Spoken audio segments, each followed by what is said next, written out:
आज मुंबई के mayor hall में एक जीवन धारा संघ द्वारा आयोजित स्वामी विवेकानंद ग्लोबल अवार्ड का आयोजन किया गया।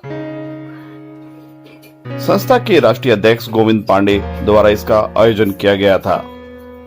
इस अवार्ड को 12 कैटेगरी में बांटा गया है, जहां मुंबई सहित दिल्ली, उत्तराखंड, झारखंड, नागपुर जैसे अन्य राज्यों से इस अवार्ड को लेने के लिए लोग पहुंचे। इस अवार्ड से सोशल वर्कर, टीचर, पुलिस विभाग, पत्रकारिता, बॉडी बिल्डिंग, खेल, साहित्य, चिकित्सा में देश की सेवा करने वाले ऐसे कई लोगों को अवार्ड से नवाजा गया। देखिए हमारी खास रिपोर्ट। कि अनेकों प्रश्न ऐसे हैं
कहते हैं मीडिया प्रॉपर खेलेगी, कुछ भी नहीं करेगी।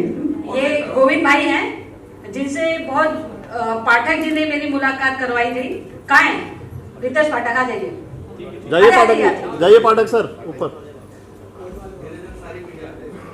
आप ही ने तो इनवाइट किया ना अभी सबको। यस यस जरूर। हम लोग एक दूसरे से इसलिए जुड़ते जा रहे हैं क्योंकि हम लोग समाज में रह के एक दूसरे के लिए काम कर रहे हैं, क्योंकि हमारे मन में स्वार्थ नहीं है। हम जब से लॉकडाउन लगा तभी से सबको पता चला है कि पैसा काम नहीं आता, लेकिन एक दूसरे का साथ काम आता है।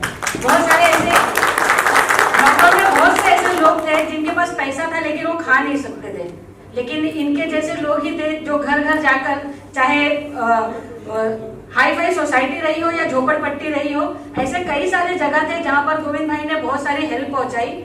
और ये मेरे सामने की बात है, जब हम उनसे भी थोड़े दिन पहले मिले थे, उन्होंने जिक्र किया था मलाड मालोनी में एक बुजुर्ग महिला थी जिसका घर तोड़ दिया गया था।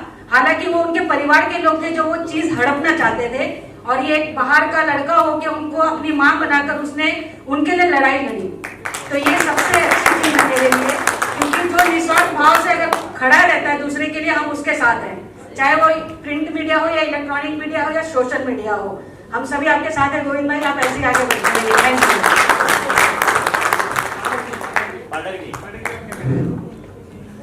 यू। जीवन धारा संघ के बारे में इतना कहना चाहूंगा कि ये गोविंद पांडे जी, अभी तक मैं 15-20 एनजीओ का प्रमोट करता हूं, लेकिन सबसे कम उम्र के मुंबई में, जहां साहब हम लोग फाउंडर मेंबर है एनजीओ के, सबसे कम एज का अगर देखा जाए तो सिर्फ मात्र महाराष्ट्र में मैं कह सकता हूँ, मुंबई में नहीं, जहां तक मैं जानता हूँ सबसे कम उम्र का अगर कोई संस्था है, मतलब संस्था पुरानी हो गई है, लेकिन इन्होंने आई थिंक 20 साल के बनाया था गोविंद जी, 21-20। और माँ सुधा माँ जी बैठी है भारद्वाज जी, जो कि परम पूजनीय एक कालिका माई ट्रस्ट है दिल्ली की, बहुत बड़ा कालिका माँ मंदिर है, उसकी ट्रस्टी माँ जी मैं प्रणाम करता हूँ। और गोविंद जी के बारे में सिर्फ इतना कहना चाहता हूँ कि गोविंद जी जैसे अगर युवा हैं तो हमारा देश है। अब कहते हैं कि युवा शख्सियत या युवा शक्ति एक ऐसी शक्ति है जो हमारे देश की दशा और दिशा दोनों बदल सकती है। कहा जाता है कि जिस ओर जवानी चलती है उस ओर जमाना चलता है। और इस देश में या इस समाज में जब भी बदलाव आया है तो गोविंद पांडे जैसा युवा शख्सियत ही बदलाव किया है। चाहे अंग्रेजी की लड़ाई हो, चाहे आज का जो दौर चल रहा है, और जब भी देश में क्रांति आई है तो युवाओं के द्वारा ही आई है। मैं सिर्फ 2 लाइन कहना चाहूँगा। जब क्रांति लहर चल पड़ती है, जब क्रांति लहर चल पड़ती है, हिमगिर की चूल उखड़ती है, इतिहास पलटने लगता है और साम्राज्य बदलने लगता है। इतिहास पलटने, समाज को दिशा निर्देश देने का काम ऐसे ही करते हैं।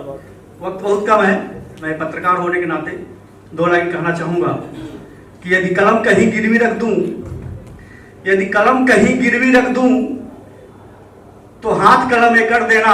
यदि कलम कहीं गिरवी रख दूं तो हाथ कलम में कर देना। हो अमर लेखनी भारत की, इसको तुम अपना स्वर देना। हो अमर लेखनी भारत की, इसको तुम अपना स्वर देना। बहुत बढ़िया, बहुत गद्दारों बढ़िया। को गद्दार लिखूं, गद्दारों को गद्दार लिखूं, बस इतना साहस भर देना। गद्दारों को गद्दार लिखूं, बस इतना साहस भर देना। गद्दार बनूं यदि खुद मैं तो अर्थी को कंधा मत देना, अर्थी को कंधा। बहुत अच्छे, बहुत अच्छे।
Thank you.